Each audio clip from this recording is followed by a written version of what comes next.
Gazette du Togo, une vision sur l'actualité togolaise et sur le monde. Je vais rapidement revenir sur la visite de Saint-Sad au siège de l'ANC. En effet, comme le président national l'a dit tout à l'heure, il n'était pas au siège et nous avions une réunion très importante avec les têtes de liste et certains présidents de fédération qui devaient repartir le soir même dans leur circonscription électorale. La salle était pleine et on avait des choses importantes à leur dire. C'était en ce moment-là qu'on est venu me dire qu'il y avait des gens dehors qui souhaitaient visiter le siège du parti. Dimanche après-midi, vers 15h30, 16h.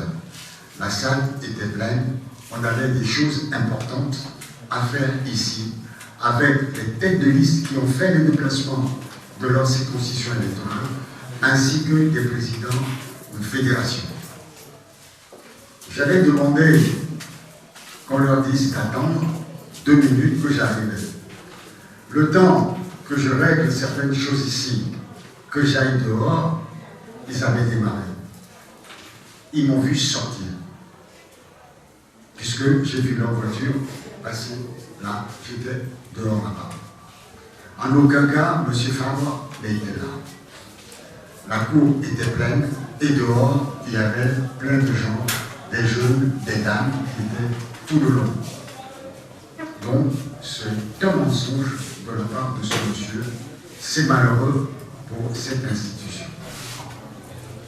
Maintenant, pour répondre au problème de boycott, je veux revenir là-dessus parce que c'est tout le temps qu'on nous sert cette soupe qui devient indigeste. En 2018, nous avions des députés à l'Assemblée nationale. 18 députés. Nous avons fait le choix du boycott. À l'époque, vous ne nous l'aviez pas demandé. On nous l'a reproché. Pourquoi vous avez boycotté? Nous avons perdu. Et ceux qui ont été cooptés à l'Assemblée nationale, par notre absence, ont eu à modifier par 2 fois la Constitution. La première fois, pour prolonger la durée du mandat de Florian Sibé, et après, pour changer complètement de régime. Est-ce que c'était une bonne chose, si on doit se poser la question du boycott? Est-ce que c'était une bonne chose d'avoir boycotté? Si on n'avait pas boycotté les élections de 2018, est-ce que cette personne cooptée à l'Assemblée nationale aurait eu tout loisir pour modifier à 2 reprises la Constitution en violation de la Constitution elle-même et en violation de la loi organique de l'Assemblée nationale, du règlement intérieur de l'Assemblée nationale? On l'avait dénoncé à l'époque. Et puis aujourd'hui, il ne faut pas aller à l'Assemblée nationale. Je lisais sur un journal pas plus tard qu'hier, ce serait l'enterrement définitif de l'opposition. Mais laissez chaque parti gérer ces situations. Vous ne savez pas comment cela fonctionne au sein de partis politiques. Même s'il y a un seul parti, même s'il y a un seul électeur, cet électeur-là avoir un certain respect.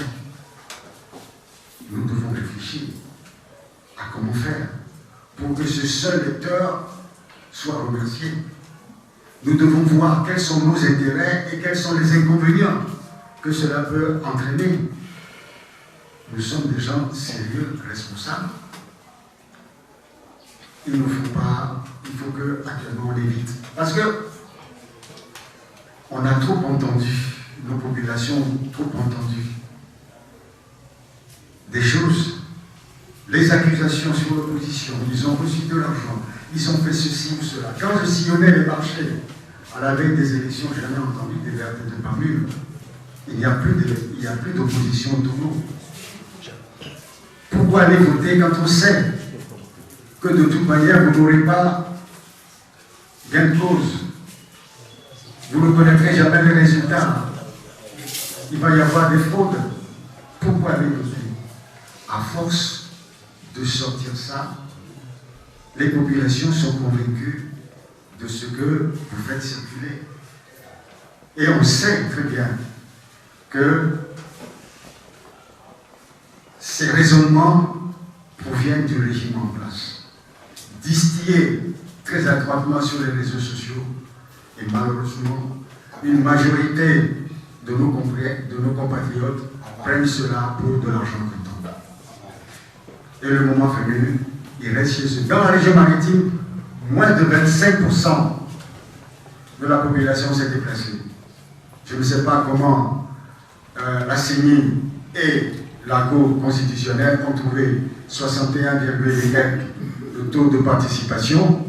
Il suffisait de circuler dans les bureaux de vote ce 29 avril pour se rendre compte que personne n'était dans les bureaux de vote.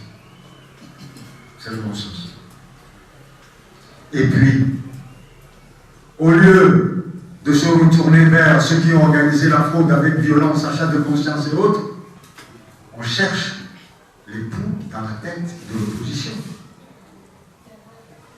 Des crielles de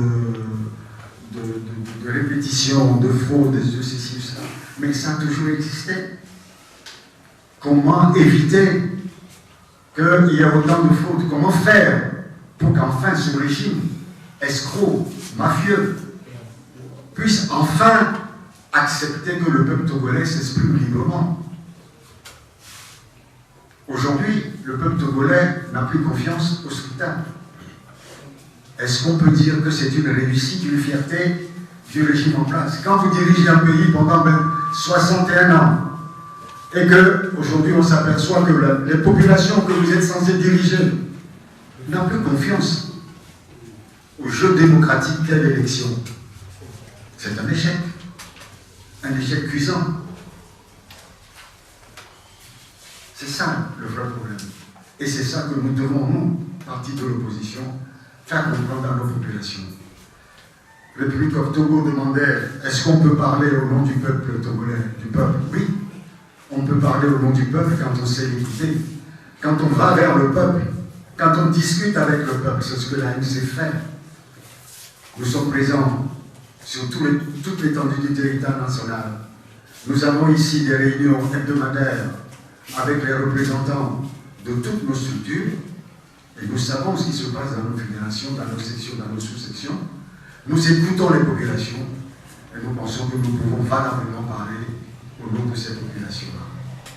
Et le régime qui dirige ce pays depuis plus de 60 ans n'écoute pas les populations. S'il écoutait réellement ces populations, ce qui s'est passé le 29 avril ne se serait pas passé dans ce pays. Parce que soit ils n'écoutent pas les populations, ils ne peuvent donc pas parler au nom de cette population, et c'est malheureux. Merci. La Gazette du Togo, une vision sur l'actualité togolaise et sur le monde. Rejoignez-nous sur le www.lagazettedutogo.com ou sur nos comptes Facebook, Twitter et YouTube. Pour tout contact, écrivez à contact@lagazettedutogo.com ou appelez le 92 80 88 53. La Gazette du Togo, c'est l'information en continu.